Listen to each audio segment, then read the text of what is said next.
Assalamualaikum Pak Ustaz. Saya Roger. Saya mau bertanya kepada Ustaz. Saya baru saja menjadi mualaf. Dan kemarin ini baru saja meninggal ibu saya. Dan saya pun memakamkan beliau. Yang ingin saya tanyakan adalah, apakah saya murtad? Karena ada orang yang mengatakan kalau saya itu murtad. Padahal kalau menurut saya, kalau bukan anaknya, siapa lagi yang harus memakamkan orang tuanya? Ya, saya mohon pencerahan dari Pak Ustaz. Baik. Terima kasih. Pertama, nama saya Adi. Dan saya mencoba menjawab apa yang Anda tanyakan. Quran surah ke-31 ayat ke-14 sampai 15. Quran surah ke-46 ayat ke-15. Quran surah ke-17 ayat 23 sampai dengan ayat yang ke-27. Pertama, bakti anak kepada kedua orang tua sepanjang dalam urusan dunia, jika memang terjadi perbedaan keyakinan antara anak dengan orang tua, maka dia tidak terbatas sepanjang dalam urusan duniawi. Bahkan dalam keadaan orang tua sudah sepuh pun, maka dilarang menyinggung perasaannya untuk sekedar berkata Quran surah 17 ayat 23. Wa qadha rabbuka alla ta'budu illa iyyah wa bil walidaini ihsana. Imma yablughanna 'indaka al-kibara ahaduhuma aw kilahuma fala taqul lahumā uff. Uff itu bisa diartikan perkataan atau yang senafas dengannya. Sesuatu yang mengesankan gestur menolak. Saya bilang sih enggak, cuma nah, sama. Atau gestur yang tidak menyenangkan untuk menyinggung dia. Kaidah ini berlaku bagi yang muslim langsung otomatis. Bagaimana dengan non-muslim kalau orang tua masih ada dan sudah juga kedemikian sepuh, dalam kaidah dunia itu digunakan, masih berlaku hukumnya. Jadi kalau orang tua Anda butuh Anda, nak jemput mama ya, mama mau ke pasar. Anda katakan, mama, nggak boleh, dosa Anda. Betapa indahnya Al-Quran mengatakan Anda berdosa itu di hadapan Allah. Karena itu urusan dunia yang bakti Anda itu mesti dimaksimalkan. Tahu dari mana ayatnya? Quran surah ke-31 ayat ke-15. Wa in jahadaka 'ala an tusyrika bima laysa laka bihi 'ilmun fala tuti'huma wa shahibhuma fid dunya ma'rufa.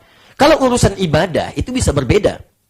Ya, beliau ibadah di tempat lain, ada di tempat lain. Jangan saling paksa kata Allah. Berikan toleransi. Tapi kalau dalam urusan dunia, berikan kemudian pelayanan terbaik dan niatkan karena Allah. Dan itu bisa jadi wasilah dakwah. Seperti ibunda seorang sahabat di masa lalu, di masa Nabi, mogok makan. Supaya anaknya balik lagi, masuk keyakinan semula. Mogok makan, konsultasi pada Nabi. Apa jawab Nabi? Respon dengan hal yang terbaik. Dia mogok makan, anaknya masakin makanan. Dibuatkan, diberikan kata-kata terbaik. Bukan berpisah. Apalagi mengungkapkan kalimat yang tidak menyenangkan. Nah, antar mama ke pasar ya. Gak mau mama kafir. Nah siapa? Dan bahasa Qurannya ini, apa kamu lupa dia yang melahirkan kamu? Ya, dalam keadaan yang susah, payah, sulit dan luar biasa. Sepanjang urusan dunia, maka lakukan yang terbaik untuk itu. Baik. Kemudian persoalannya, Ustaz, ibu saya meninggal. Inna lillahi wa inna ilaihi raji'un. Tidak ada manusia yang abadi, bahkan kita pun bisa wafat. Bahkan bisa mengawali dan lebih dulu dibandingkan dengan orang tua. Dan itu sifatnya niscaya. Lu bagaimana kalau kemudian saya datang ke pemakamannya? Saya hadir. Dan saya tidak meyakini itu semua. Apa yang terjadi dari proses pemakaman dan sebagainya. Cuma saya datang untuk menghormati keadaan ibu yang telah melahirkan saya, merawat saya, dan sebagainya. Nabi pernah ada dengan sekelompok sahabat lewat jenazah diusung. Jenazah itu jenazah Yahudi. Jenazah Yahudi, non-muslim. Maka Nabi berdiri. Saat berdiri itu, sahabat bertanya, ya Rasulullah, kenapa berdiri? Itu kan orang Yahudi. Kata Nabi, saya menghormati keadaannya sebagai manusia yang telah diciptakan oleh Allah Subhanahu wa Ta'ala. Indah bukan dalam Islam? Indah kan? Baik, jadi kalau Anda datang untuk meniatkan misalnya hanya sekedar menghormati, hadir di situ, menampakkan risalah, tapi tidak meyakini apa yang dilakukan dan sebagainya, maksudnya yang lain dan seterusnya, hanya untuk menampilkan bakti terbaik terakhir, berjumpa dengan ibu dan sebagainya, itu tidak ada masalah. Dan saya bertanggung jawab dengan apa yang saya sampaikan. Sepanjang Anda tidak meyakini bahwa itu benar prosesnya, misalnya ada kremasi dan sebagainya dan yang sebagainya, Anda hanya akan hadir di situ karena Anda pernah dilahirkan oleh beliau. Anda pernah dirawat. Dan itu luar biasa. Ya. Tapi hal yang ingin saya sampaikan adalah gunakan sisa hidup yang terbaik untuk berislam dengan benar, dengan baik, mendekat kepada Allah, dan kemudian istiqamah. Jika Allah berkehendak baik, pasti akan dibuka jalan-jalan kebaikan lebih indah dari apa yang didapatkan terdahulu. Ingat teman-teman, ingat baik-baik pesan saya ini, semua anggota keluarga kita itu adalah titipan sebenarnya dari Allah. Sejauh mana kita bisa mengambil pahala dari itu? Jelas sampai sini? Baik, jadi saya kira sangat jelas apa yang saya sampaikan. Ingat, kalimat-kalimat kafir, murtad itu jangan mudah diucapkan dalam lisan kita. Murtad itu, apalagi kafir misalnya, itu tandanya jelas. Sepanjang belum jelas tandanya, tidak boleh diucapkan. Karena kata Nabi, kalimat itu akan mencari pemiliknya. Kalau dia mencari di bumi tidak ada, maka dia akan mencari ke langit. Di langit tidak ditemukan, dia akan kembali pada orang yang menuduhkan. Jika tidak benar itu, maka kalimat kafir itu akan kembali kepada yang menuduhkan. Dan tidak disebut seorang kafir, apalagi murtad, kecuali dia mengerjakan dua hal. Pertama, lisannya langsung mengucapkan dengan kalimat saya keluar dari Islam, atau mengingkari itu semua. Atau yang kedua, nampak dari perbuatannya yang tidak sesuai dengan keyakinannya. Misal, dia sengaja meninggalkan sholat, ikut tempat ibadah orang lain. Dia ikuti itu semua. Dia praktekkan itu. Ya, dia mengingkari Nabi Muhammad SAW dengan yang lainnya. Maka, baru itu ditetapkan. Tapi sepanjang seseorang tidak mengatakan itu, dan perbuatannya tidak menunjukkan itu, tidak boleh kita menuduhnya. Jelas ya? Saya mendoakan yang terbaik insyaAllah. Untuk Anda, ya, dan ajak keluarga, doakan, bagi, jangan tinggalkan. Dan hal yang paling indah, tidak pernah Allah berikan hidayah pada seseorang kecuali ingin memberikan jalan terbaik bagi kehidupannya. Itu yang ingin saya sampaikan. Dari akhwat sebentar. Baik. Silakan.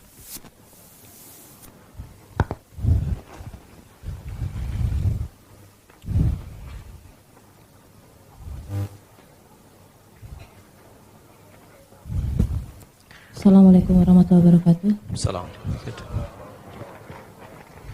Saya mau bertanya Ustadz, menyambung pertanyaan yang tadi karena saya juga seorang mualaf. Baik. Kalau orang tua kita tidak dapat disemayamkan Orang di tua rumah, Anda mungkin? orang tua saya ya, orang tua saya tidak dapat disemayamkan di rumahnya, harus disemayamkan di rumah kita, apa boleh? Baik. Itu saja. Pertama begini, saya ingin sedikit tambahkan informasi tentang makna mu'allaf. Quran surah ke-9 ayat ke-60. Ya. Innamas sadaqatu lil fuqara wal masakin wal 'amilina 'alaiha wal mu'allafati qulubuhum. Mu'allaf itu sesungguhnya maknanya ada dua. Satu, ini makna asalnya. Orang yang terlembutkan hatinya sehingga mudah menerima hidayah. Lembut. Asalnya belum masuk Islam. Tapi sering tertarik ditanya kajian, baca buku-buku Islam, nyimak video-video keislaman. Ada ketertarikan. Maka kata Quran, berikan dia bagian dari zakat. Tidak harus dalam bentuk uang. Jangan dikira pemilik itu, maaf ya, misalnya fakir atau miskin. Tidak. Boleh belikan dalam bentuk buku-buku, CD-CD Islami, supaya bisa menambah keyakinannya tentang Islam. Tapi kalau dia sudah masuk Islam, maka kalimat mu'allaf itu gugur. Maka berubah nama, kalau laki-laki muslim, kalau perempuan muslimah. Muslim itu artinya orang yang sudah bersyahadat. Untuk laki-laki, maka karena itu muslim, orang Islam. Syarat pertama Islam itu syahadat. Hadis Muslim nomor hadis yang ke-8. Ketika ditanya oleh malaikat Jibril, ya Rasulullah Muhammad mal Islam, apa itu Islam? Kata Nabi yang pertama, anta syahada an la ilaha illallah wa anna Muhammad Rasulullah. Kamu bersyahadat tiada Tuhan selain Allah, Muhammad utusan Allah. Kalau Anda sudah bersyahadat, maka Anda bukan mu'allaf lagi. Nah, Mas Roger, Muslim. Anda tadi muslimah. Jelas ya? Baik. Jadi status itu yang tadi pertama kali ingin saya coba tambahkan dulu. Ya, ini penting. Karena pernah saya ada pernyataan, Ustadz saya mu'allaf. Masya Allah. Kapan masuk Islam? 16 tahun yang lalu. Oke, baik. Yang kedua, mu'allaf itu juga bisa berarti orang yang sudah masuk Islam, tapi masih goyah hatinya. Goyah. Karena banyak faktor. Ditinggalkan keluarga, dapat ancaman, diambil hal-hal yang tadinya bisa dia dapatkan, ya diserang oleh sana sini sebagainya, maka boleh bantu dia bagian dari zakat supaya menguatkan keadaan dirinya untuk teguh dalam keislamannya. Nah, itu yang dimaksudkan. Nah, kondisi tadi bagaimana tidak disemayamkan di tempat yang lain, cuma adanya di tempat saya. Bagaimana solusi yang mesti saya lakukan? Kalau Anda bisa tempatkan di tempat netral, misal cari tempat yang terbuka yang lain, di situ misalnya sewa tempat, gunakan itu, maka itu tidak ada persoalan. Tapi kalau sama sekali tidak ada tempat yang lain, dan memang hanya tempat Anda yang diinginkan, maka timbang maslahat madaratnya. Itu yang disebut dengan fikih aulawiyah. Mana yang paling nanti muncul maslahat paling banyak, itu yang diberikan keputusannya. Misal, kalau tidak ditempatkan di rumah saya, maka terjadilah respon dari saudara-saudara terhadap saya yang bisa mengancam keadaan saya. Misal, bukan cuma secara fisik, bisa psikis, bisa yang lainnya, dan menghambat dakwah saya kepada mereka. Dan akan selalu diungkit. Kalau bicara Islam sama ibu aja nggak ada bakti, ini itu, pinjam tempat aja nggak boleh, macam-macam dan sebagainya. Dan lahan saya untuk berdakwah menyulitkan saya. Dibandingkan saya misalnya sediakan tempat di sini, tapi dalam hati saya mengingkari proses yang terjadi pada saat itu. Ya, proses kremasinya, proses khutbahnya, macam saya ingkari itu.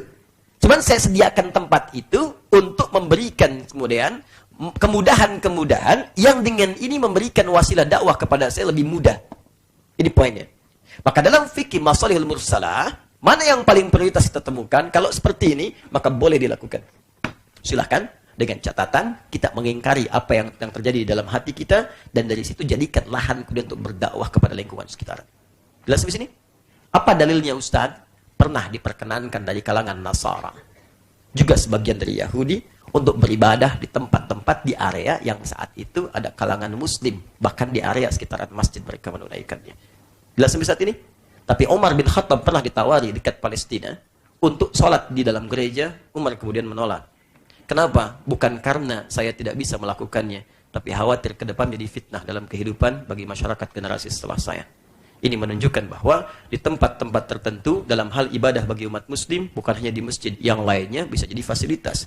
Tapi persoalan terbesarnya, jika ada tempat yang netral, itu yang lebih bagus. Tapi kalau nggak bisa Anda hindari terjadi dua seperti ini, jangankan cuma tempat, Mbak. Saya katakan, kalaupun bukan tempat, nyawa aja terancam. Boleh lisan mengatakan, saya misalnya bukan muslim. Saya bukan muslim misalnya. Karena nyawa Anda terancam. Apakah Anda muslim? Anda jawab, bukan. Tapi di hati Anda katakan, saya muslimah. Ya, maka yang seperti itu boleh dilakukan untuk menyelamatkan situasi pada saat itu. Dalilnya, Quran surah ketiga, ayat ke-28, paling kanan sebelah bawah. La yattakhidhil mu'minuna al-kafirina awliya'a min dunil mu'minin. Di ujung ayatnya, illa an tattaqu minhum tuqah. Tidak boleh mengambil teman, kerabat, kawan, dan sebagainya yang bisa menyerumuskan Anda pada keburukan dari kalangan orang tidak beriman. Kecuali kalau terancam nyawa Anda, atau terjadi hal yang sangat genting, mendorong Anda nanti terjebak pada keburukan, maka silahkan lakukan, yang penting hati Anda mengingkari. Jelas sampai sini? Baik. Angkat tangan. Apakah Anda muslim? Bukan. Dalam hati emang bukan, saya Adi. Ya kan? Itu pernah terjadi zaman Nabi.